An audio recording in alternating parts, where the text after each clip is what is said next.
I thought I'd give you a little peek in what it takes to get a family dinner together on Fridays. I have so much fun making dinners.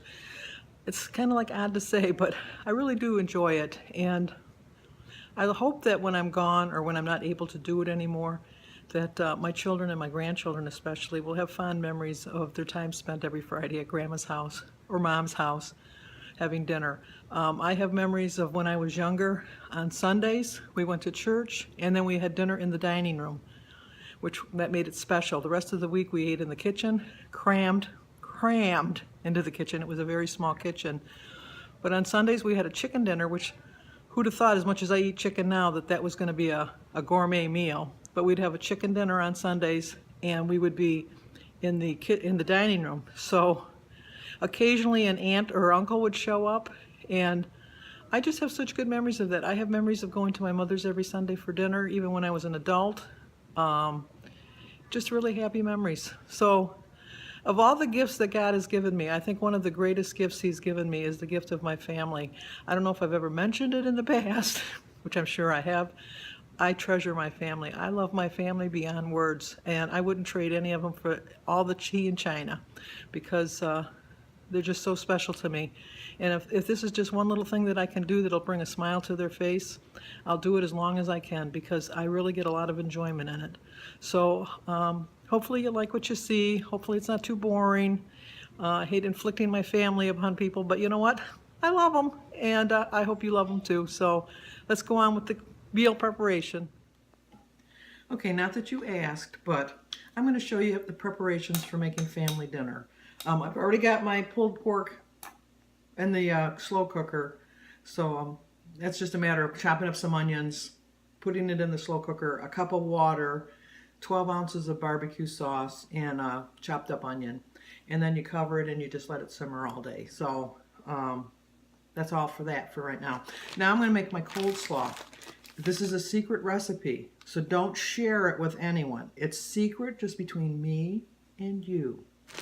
You get a bag of Dole coleslaw and a jar of slaw dressing by Marzetti, and you mix it together. And then when it's done, you sprinkle a little bit of paprika on top, and then you say, "It's my coleslaw, secret recipe." So I'll show you it once I get it all mixed up. That part might be a tricky part to do. Okay, I only used about half. You can't really tell, but I only used about up to there, just above the Marzetti. That's all the dressing I have, and that's what it looks like.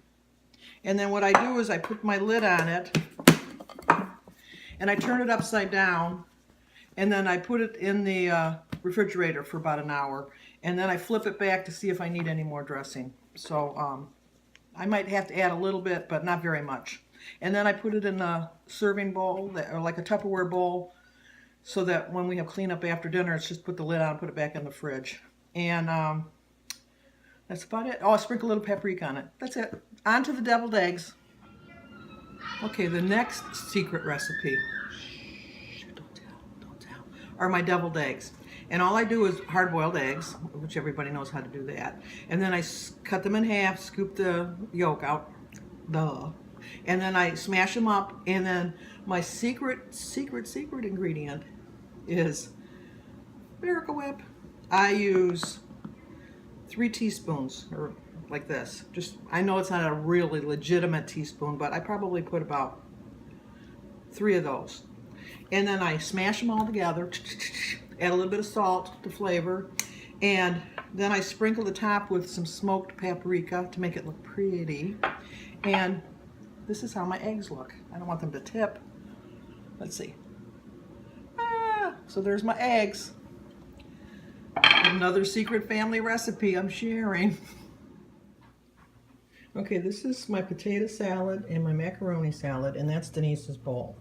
And by potato salad, I use obviously boiled potatoes.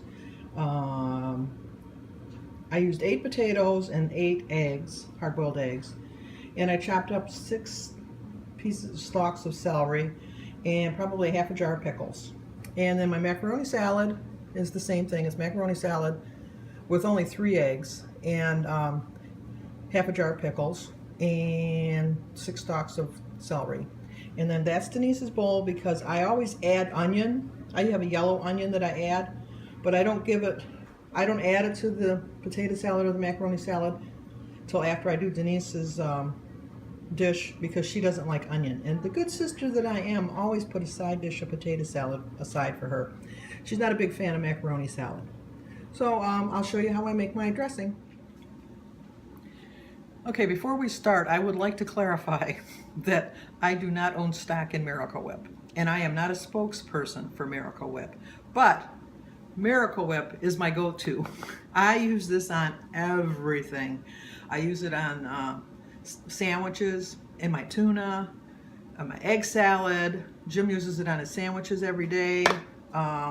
Any dish that I make, like a salad dish, I always use it. It's just... But I don't own stock. I should probably own stock. And I am not a spokesperson, but hey, anybody out there from Miracle Whip, here you go, I'm ready. But anyway, I use a whole jar, but it's for both the potato salad and the macaroni salad. So I use a whole jar, and I don't measure, that's the thing. And then I have French's mustard, and I just kind of squirt about that much in. And then I mix it. Oh, I should show you there. And then I mix it together. And then I just kind of go by sight, which is not the way to pass down a recipe, but it's just because I watched my mother, and that's how she did it. So, and you want it to kind of look kind of yellowish. Let's see. And I think that should be good. And then I add just a dollop of milk.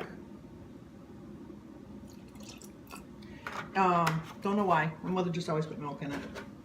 So I just put just a little bit. I don't even know. Maybe that's a 1/4 cup. I don't know. And then you just it kind of makes it a little thicker. So then you add that in. And you stir it real well. And then I use classic pickle juice. And I put a good portion of it because I kind of like it kind of tart. And then once again, it gets kind of slimy looking on the top, but you just kind of mix it in.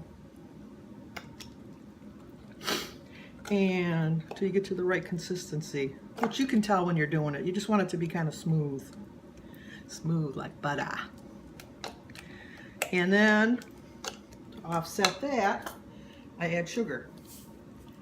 Not a lot, just a little bit. Well, people might think that's a lot, but I think that's just a little bit. And then, the only way I can tell if it's right is by tasting it.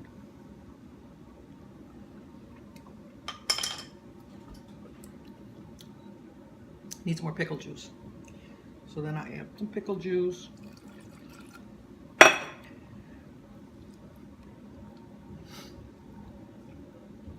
We'll see if that did it.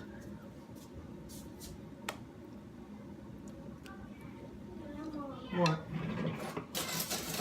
I'll go. Another spoon. I told Alyssa I wanted her to make me another tent, but she wouldn't like it. You can make your own tent. I don't know. Well, then when I'm down here, I'll come in there. Problems already. Need a little more sugar. It's just a matter of a balancing act to kind of figure out how you like it. And once you figure it out, it's quite easy. So let me taste it again. Go through a lot of spoons.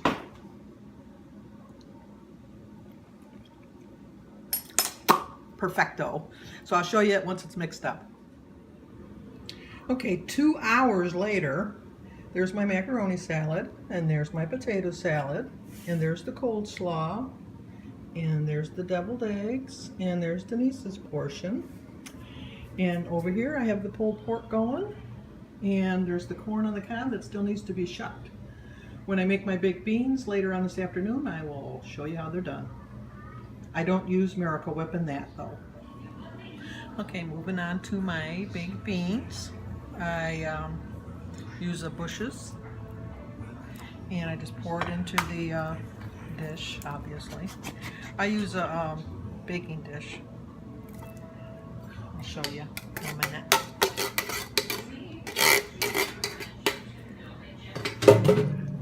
Just like that.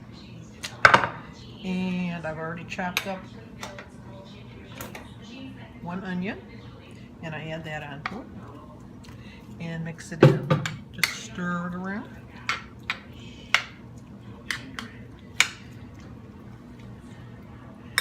Then I use a 24-ounce bottle of ketchup, and I put the whole bottle of ketchup in.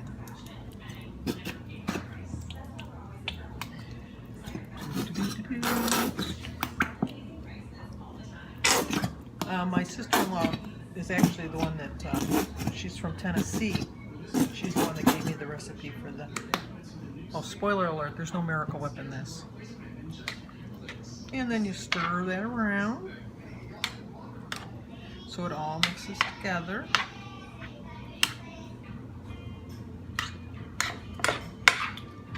And then I use that much molasses.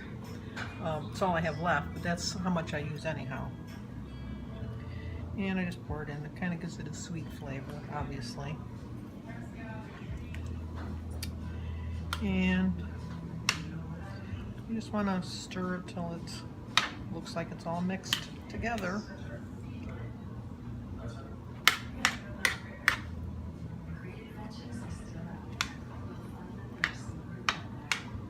And then, it's not a dietetic baked bean, I'll tell you that much. But it's a good baked bean. And then I add brown sugar. Probably about that much. I told you I'm not a measurer. Just enough to make it sweet. And just kind of break it up and put it in.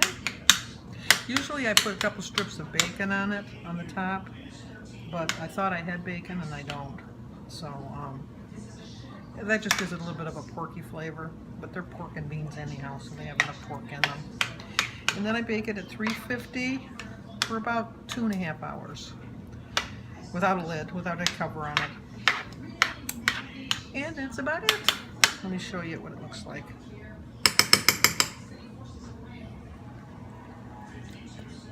Ooh, good. So that's what it looks like. Let me show you. And there's the finished product. Into the oven it goes now for 2 hours, 2.5 hours. Okay, dessert is done. We have a chocolate cake with chocolate frosting and chocolate fudge nut brownies. They get their choice. Plus we have 4 different flavors of ice cream. Okay, oh, look at my hair. Well, does it look like I'm exhausted? Everybody loved everything. My pulled pork, which is the first time I ever made it, was delicious, if I do say so myself. Everything turned out really well. There was hardly any leftovers. And the kids had fun in the pool. So I hope you liked the video. I know it was a little different from, well, maybe not too much different, but a little different than what I normally do. And you subscribe and comment and share and blah, blah, blah, blah, blah, blah, blah, blah, blah. So thanks a lot for watching. I appreciate it. Talk to you later. Bye.